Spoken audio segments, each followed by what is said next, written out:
c'est toujours le printemps des enfants sur la chaîne des éditions Bruno Doucet.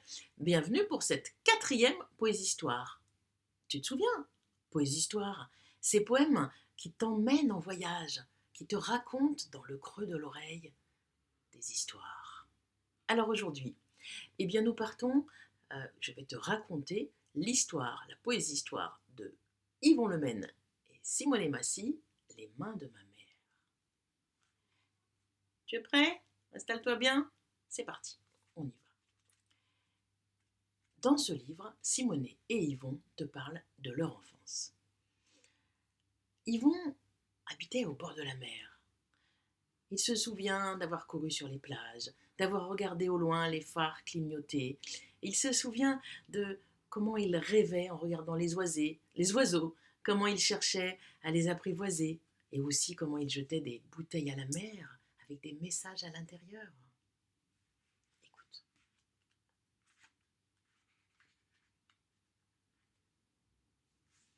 Chasseur-cueilleur. Il repousse la mer avec des pelles et des râteaux. La mer, acculée, recule, jusqu'au sable, jusqu'au reflet des châteaux de sable.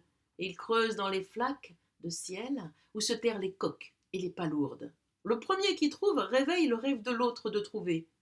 Ils viennent de tous les âges, de tous les mondes, et se souviennent des premiers jours où ils repoussaient la mer avec leurs mains.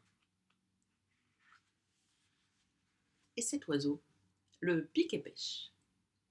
La tête barrée de rouge, les plumes couvertes de vert, le ventre gonflé de gris, l'œil noir, l'oiseau pique et pêche des vers dans l'herbe mouillée. Son nom lui va comme un gant, comme les noms que j'espère trouver en marchant au bord de mes poèmes.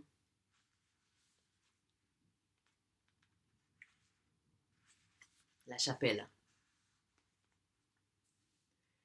Comme les enfants regardent dans une bille briller les couleurs, où ils voient l'arc-en-ciel et le visage de leurs rêves, nous avons regardé à travers le vitrail passer la mer et le ciel, sans quoi la mer serait sans lumière. Comme les enfants, nous nous sommes dressés sur la pointe de l'instant où le regard se fait bleu, la phrase se fait chant, où le vent se fait vague sur la mer qui transporte le ciel jusqu'au bord du vitrail. Il y a une histoire, nous l'avons partagée. Il y a une légende sans laquelle les vies ne seraient que des morts. Et comme les enfants écoutent chanter la mer dans un coquillage, nous avons écouté chanter les images qui trempaient leurs couleurs dans l'eau profonde du ciel. Après, Yvon a rencontré le livre et son cœur y a plongé tout entier.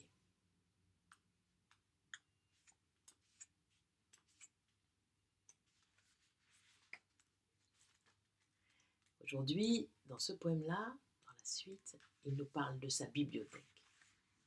Ma bibliothèque n'est pas rangée par pays, par genre, par nom, prénom. Elle est rangée par le hasard de ma main, verte parfois, qui trouve le bon livre au bon moment.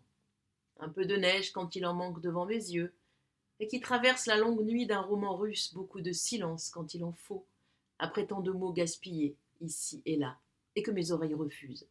Elle préfère se tendre au bruit des pas de la mésange, au bord d'une flaque d'eau, quand elle éclaire un poème chinois, ou japonais, ou breton, égaré mais pas perdu, sur les étagères de ma bibliothèque mal rangée. Alors dans ce livre, Yvon a aussi envie de faire revivre sa maman et son papa, et puis aussi de te présenter tous les gens qu'il a aimés dans sa vie, et ceux aussi qu'il a envie d'accueillir comme des frères en paix. Alors un dernier poème de cette poésistoire, entre père et fils. Le père a déposé son fils sur le rivage, a sauté de la barque sur le rocher où l'attendait la mare, a prononcé des mots, ils se sont envolés, la rivière est vaste. Le fils s'est assis contre le rocher, s'est logé dans mes yeux, entre la barque et l'anneau. Le père a tendu la corde, a disparu dans mon regard, où souriait son fils. Maintenant, il marche le long du rivage, et derrière la haie d'aubépine, le fils est plus grand que le père. Entre à ton tour dans la famille d'Yvon. Il y a de la place pour toi. Yvon Lemaine, Simonet Massy, Les mains de ma mère. Et surtout, n'oublie pas de revenir demain, même heure, même endroit, pour que je te raconte la dernière poésie-histoire. Salut!